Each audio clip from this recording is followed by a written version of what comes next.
नमस्कार, मी डॉक्टर कविता राणे. बुलेटिनमध्ये आपल्या सर्वांचं स्वागत. बुलेटिनच्या सुरुवातीला बातमी आहे राजस्थानमधून. राजस्थानमध्ये एका कारखान्याला भीषण आग लागली आणि यामध्ये 8 जण जिवंत जळालेत. 4 जण या दुर्घटनेमध्ये गंभीर भाजलेत. या कारखान्यामध्ये बेकायदेशीरपणे फटाके बनवले जात होते.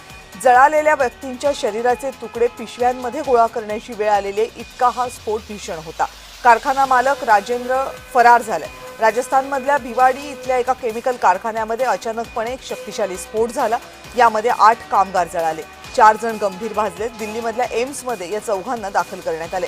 या कारखान्यात बेकायदेशीरपणे फटाके बनवले जात होते. घटनास्थळावरून गन पावडर, फटाके आणि पॅकिंग बॉक्सेस जप्त करण्यात आले.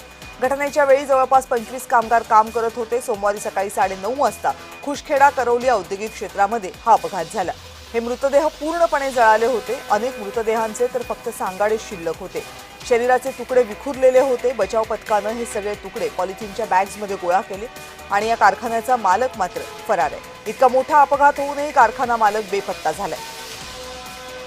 या संदर्भात आणखी माहिती देत आहेत माझ्या सहकारी ज्योत्स्ना गंगणे. ज्योत्स्ना, अगदी बरोबर आहे. राजस्थानच्या भिवाडीमध्ये एका केमिकल कारखान्यामध्ये हा अचानक स्फोट झालेला आहे आणि या स्फोटानंतर जे आहेत 8 कामगार ते इतक्या विचित्र पद्धतीने जळाले आहेत की त्यांचे सांगाडे आणि काही अवयव शिल्लक राहिलेले आहेत. ते अक्षरशः कॅरी बॅग मध्ये भरून हॉस्पिटलमध्ये नेण्यात आले. तर 4 कामगार जे आहेत ते अत्यंत गंभीर पद्धतीचे भाजले गेलेले आहेत.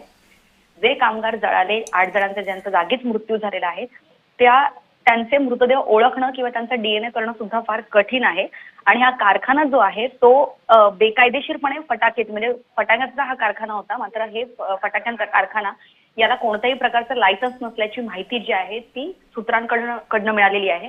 हा स्फोट जो आहे तो आज साधारण सकाळी 9:30च्या दरम्यान झाला आणि ज्यावेळेस हा स्फोट झाला तेव्हा त्या कारखान्यामध्ये 25 कामगार जे आहेत ते त्या स्फोटाच्या अगदी जवळ तिथे काम करत होते.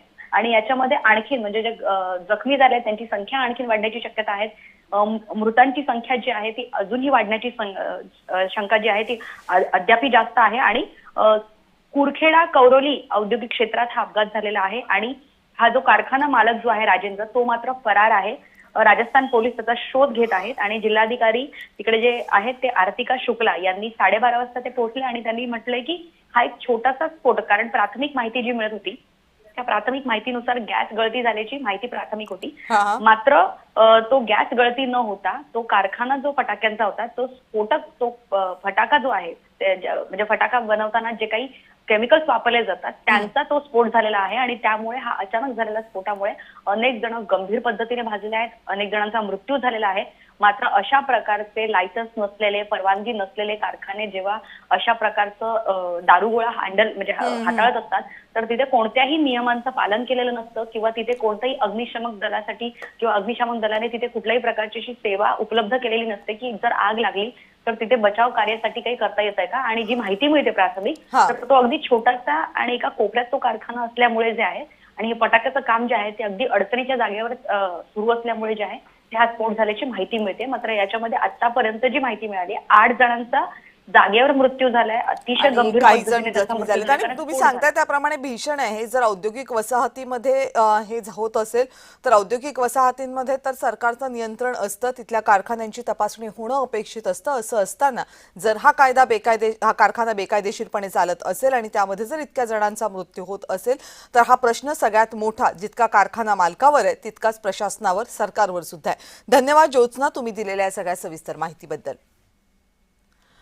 आणि महापालिकेच्या पहिल्याच सभेच्या वेळी गोंधळ झालाय. मुंबई महानगरपालिका